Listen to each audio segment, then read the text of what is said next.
When you hear about patronage and lavish expenses, you may only think Ottawa.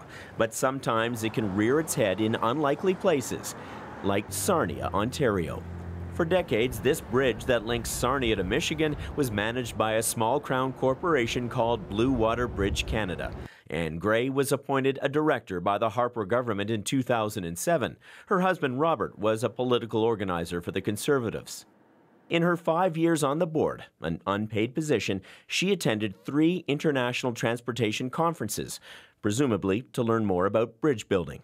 She and her husband flew executive class, all expenses paid. Total cost of these trips billed to the Crown Corporation, $36,783.16. First up, San Diego in 2010. There was a trip to the zoo, a baseball game, and this curious bill for $162.04 marked as food at a place called Windsong San Diego. Well, we contacted the store and they told us they sell wind chimes and birdhouses, not food. Finally, an expense for a $25 bottle of amaretto that Robert Gray bought at duty free.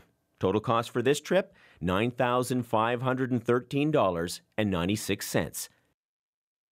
In 2011, the high-flying couple headed to Berlin. Though the conference there lasted 4 days, they booked 9 days at the hotel, perhaps for networking, racking up expenses for meals, a sightseeing bus tour, and once again, a trip to the zoo. The bill for Berlin, $6,091.92.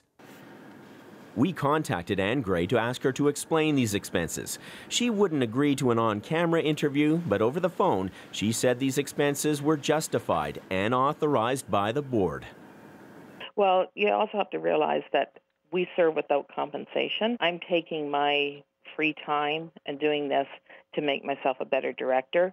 But Ottawa didn't seem to see it that way. 3 different ministers from the budget-cutting Harper government were sending the Bridge Corporation stern emails, urging directors to, among other things, curtail their travel expenses. Early in 2012, Marcel Beaubien was named chair of the corporation to oversee spending on the board. He said he was stunned by what he saw. There was that entitlement attitude that prevailed not only there, but across a lot of agencies and government. I'm entitled to this. I don't agree with that.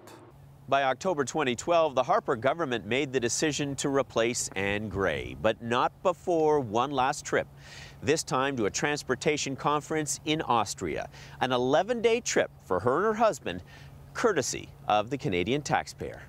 And yes, this trip would also include a visit to the zoo, a sightseeing tour, a trip to the grocery store to buy Pringles, kettle chips, and a bottle of wine, and an all-day boat cruise on the Danube, and, well, you get the point. Total cost for this trip, $21,177.28.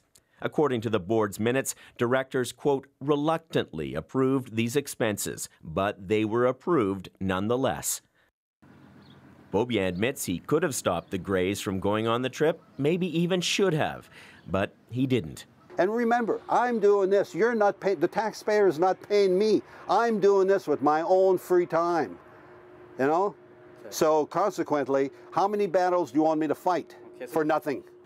As for Anne Gray and her cavalcade of expenses from zoos to Pringles and a ball game, she has no apologies. From a fairness standpoint, certainly it was within the policy. It was potentially, I guess, a bit of a thank you, a recognition for the time that I had committed to the organization. And Peter, for the record, Blue Water Bridge Canada was disbanded earlier this year, amalgamated with the Federal Bridge Corporation. Brand new CEO, brand new board of directors. You know, today, Tony Clement, the president of the Treasury Board, announces these strict new travel rules. Yep. Why now? Well, of course, this comes just days after we revealed on this program the lavish spending at the Canadian Mint, or what Minister Clement seemed to call an abuse of taxpayers' money. Nonetheless, we're continuing our investigation to the expenses of 1,300 political appointees who sit on the boards of 200 Crown corporations and federal agencies. Tips are already being sent in, and we encourage viewers to send tips if they have any to fifthtips@cbc.ca. And, of course, stay tuned for more. All right. Mark, thanks very much. Mark Kelly of the Fifth Estate.